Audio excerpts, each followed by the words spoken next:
নমস্কার বন্ধুরা, SI tuition academy YouTube চ্যানেলে তোমাদের ওয়েলকাম। আজকে আমাদের আলোচ্য বিষয় হলো সামনে আগত মাধ্যমিক পরীক্ষার জন্য ভৌত বিজ্ঞানের প্রথম অধ্যায় পরিবেশের ভাবনা। এই যে অধ্যায় থেকে যতগুলো সাইসেন প্রশ্ন, মানে যেগুলো তোমাদের পরীক্ষায় আসার মতন গুরুত্বপূর্ণ প্রশ্ন, সেগুলো আজ তোমাদের সাথে আলোচনা করব।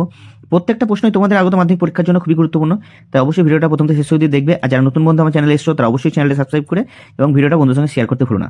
আর এটা ভৌত বিজ্ঞানের প্রথম অধ্যায় সাইসেন প্রশ্ন, প্রত্যেকটা অধ্যায়ের তোমাদের সাইসেন প্রশ্নর পরপর ভিডিও আসতে চলেছে, তাই চ্যানেলটাকে অবশ্যই সাবস্ক্রাইব করে সঙ্গে থেকো। 1 নম্বর প্রশ্ন হলো, গ্রিন হাউস গ্যাস কি? দুটি গ্রিন হাউস গ্যাসের নাম ও তাদের উৎস উল্লেখ করো।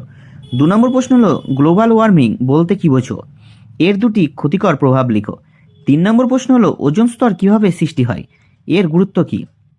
4 নম্বর প্রশ্ন, ওজোন স্তর ধ্বংসে ক্লোরোফ্লোরোকার্বনের বা সিএফসি ভূমিকা ব্যাখ্যা করো। 5 নম্বর প্রশ্ন হলো, বায়ুমণ্ডলে কার্বন ডাই অক্সাইডের ঘনত্ব বৃদ্ধি কিভাবে পরিবেশকে প্রভাবিত করে? 6 নম্বর প্রশ্নটা দেখে নাও। 6 নম্বর প্রশ্ন বলছে যে অ্যাসিড বৃষ্টির কারণ কি? অ্যাসিড বৃষ্টির দুটি প্রভাব লেখো। 7 নম্বর প্রশ্ন হলো, ফটোকেমিক্যাল স্মগ কিভাবে তৈরি হয়? এর প্রভাব কি? 8 নম্বর প্রশ্ন হলো, বায়ুমণ্ডলের বিভিন্ন স্তর সম্পর্কে সংক্ষেপে লেখো এবং কোন স্তরে কি কি ঘটনা ঘটে তার বর্ণনা দাও। 9 নম্বর প্রশ্ন হলো, জীবাশ্ম জ্বালানি পোড়ানোর ফলে কি কি পরিবেশগত সমস্যা দেখা যায়?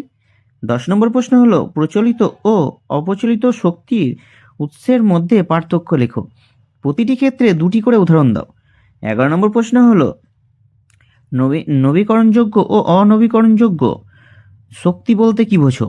প্রতিটি ক্ষেত্রে দুটি করে উদাহরণ দাও। 12 নম্বর প্রশ্ন হলো, পরিবেশ বান্ধব শক্তি বলতে কি বোঝো?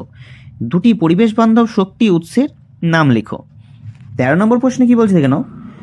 13 নম্বর প্রশ্ন বলছে যে জ্বালানির তাপন মূল্য বলতে কি বোঝো? উদাহরণ সহ ব্যাখ্যা করো। 14 নম্বর প্রশ্ন হলো, সৌরশক্তির দুটি সুবিধা ও দুটি অসুবিধা উল্লেখ করো। সৌরশক্তি ব্যবহারে দুটি উদাহরণ দাও। 15 নম্বর প্রশ্ন হলো, বায়োমাস কি? বায়োগ্যাস উৎপাদনে এর গুরুত্ব লেখো। 16 নম্বর প্রশ্ন হলো, জলবিদ্যুৎ শক্তি কিভাবে উৎপন্ন হয়? এর একটি সুবিধা ও একটি অসুবিধা লেখো। 17 নম্বর প্রশ্ন হলো, শক্তি সংরক্ষণের প্রয়োজনীয়তা কি? দৈনন্দিন জীবনে কিভাবে শক্তি সংরক্ষণ করা যায় তার দুটি উদাহরণ দাও। 18 নম্বর প্রশ্নে কি বলছে দেখে নাও। 18 নম্বর প্রশ্ন হলো, জীবাশ্ম জ্বালানির বিকল্প হিসাবে কি কি শক্তির উৎস ব্যবহার করা যেতে পারে? দুটি উৎসের নাম ও তাদের সুবিধা লেখো। ভিডিওটা কেমন লাগলো অবশ্যই কমেন্ট করে জানিও। কারো কোনো প্রশ্ন থাকলে অবশ্যই কমেন্ট করে দিও। আর তোমাদের এরপরে দ্বিতীয় অধ্যায়ের ভিডিও কালকে সকালেই তোমরা পেয়ে যাবে, তো অবশ্যই চ্যানেলটা সাবস্ক্রাইব করে সঙ্গে থেকো। আর তোমাদের পরপর ভৌত বিজ্ঞানে যতগুলো অধ্যায় আছে তোমাদের প্রত্যেকটা অধ্যায় থেকে সাজেশন প্রশ্নগুলো তুলে দেওয়া হবে, আর প্রত্যেকটা ভিডিও তোমরা পরপর পেয়ে যাবে, তাই অবশ্যই চ্যানেলটা সাবস্ক্রাইব করে সঙ্গে থেকো।